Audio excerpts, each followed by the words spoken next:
Welcome to the podcast where we talk about the most interesting emerging technologies there to exist. I'm your host, Hesse Visanaika, and today we are going to talk about three epic emerging technologies in the health sector specifically. In here, I intend to talk mainly about brain-computer interfaces. Other than that, I'm just going to sprinkle a bit of information about smart dust and nanorobots as well. Yes, that's right. Those are some technologies that are blurring the lines between science fiction and reality. When I was mindlessly scrolling on social media once, I came across some videos on brain-computer interfaces.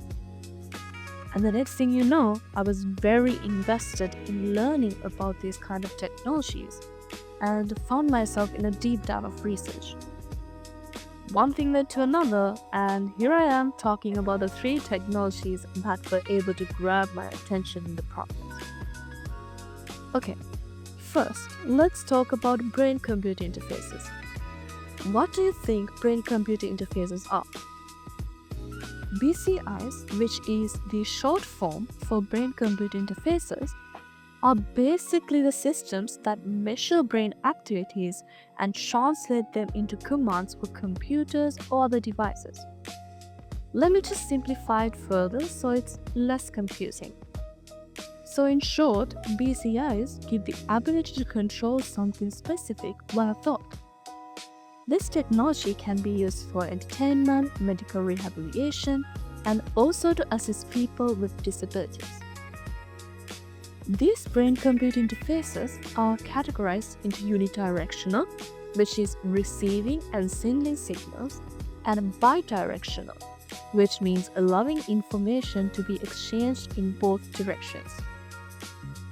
BCI systems use neural networks which have been categorized based on their innovativeness, plus other learning algorithms to process the brain signals. This is because brain activity can be different between individuals, requiring training sessions for correct interpretation. So, this can be done in three ways. The first one being the riskiest but the highly effective one, where electrodes are directly implanted into the brain.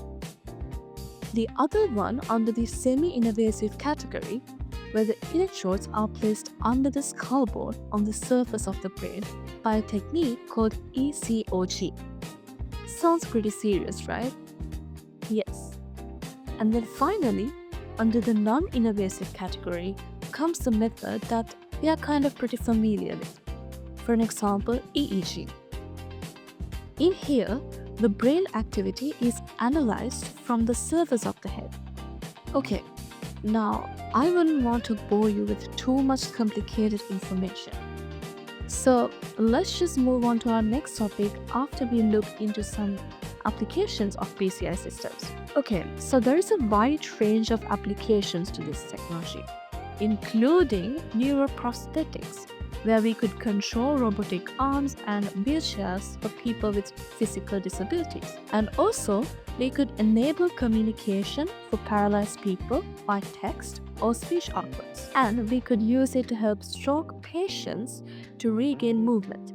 Other than that, we could even diagnose and treat neurological diseases, monitor sleep patterns, and control games with our thoughts as well. Sounds pretty cool, right?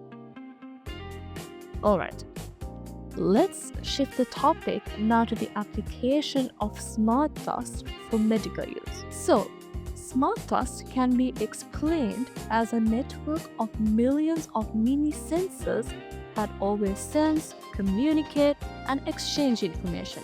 So, the initial goal was to create devices that do not exceed the threshold of visibility, which is about 0.05 millimeters. I don't know about you, but that fact, when I first heard of it, blew my mind away. Anyways, moving on.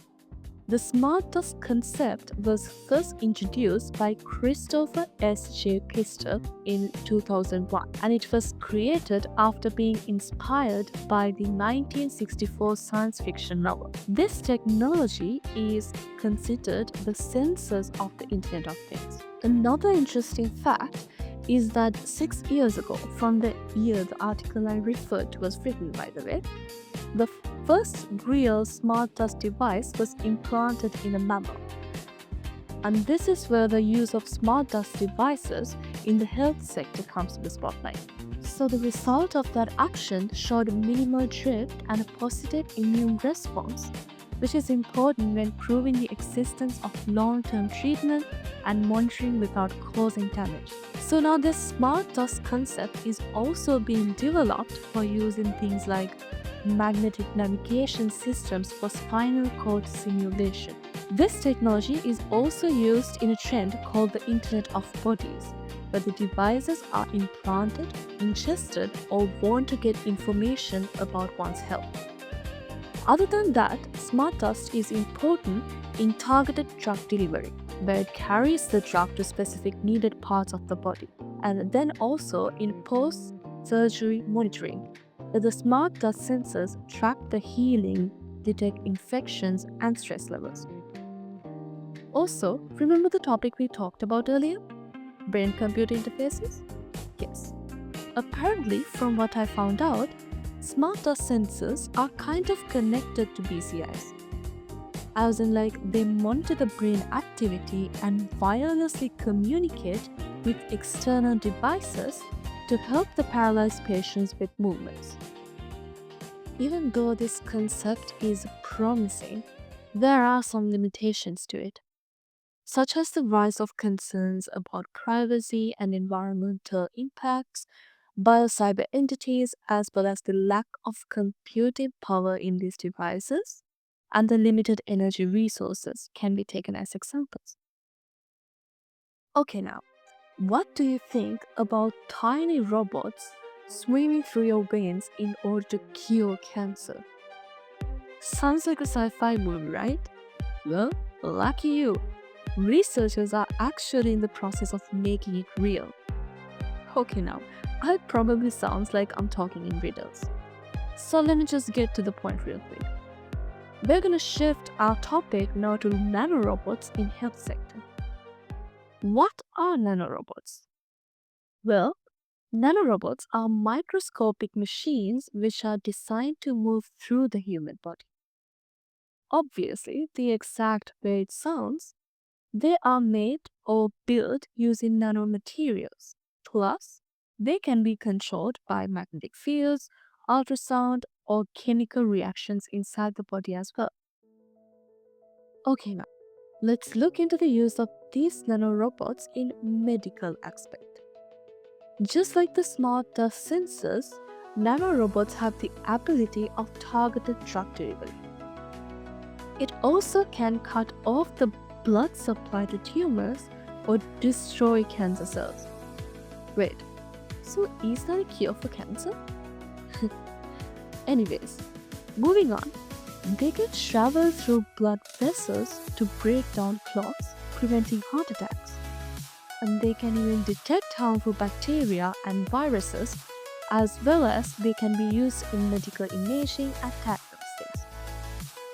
By the way, researchers have tested the DNA-based nanorobots in animals for cancer therapy, and it did show a successful tumor shrinkage. I mean, at this rate, it wouldn't be so bad to get our hopes over this, right? Probably. Of course, then again, it isn't all sunshine and rainbows. There are a lot of challenges that has been associated with this. Like its safety, we gotta make sure that the body doesn't reject or attack the nanorobots. Also, finding ways to fuel them inside the human body is another complex challenge. Okay, now, I could go on and on about these technologies here, but I think I'll stop for today and we'll conclude this episode for now. I hope you guys enjoyed listening and I hope you learned something new. Keep in touch to hear more about these emerging technologies in the future.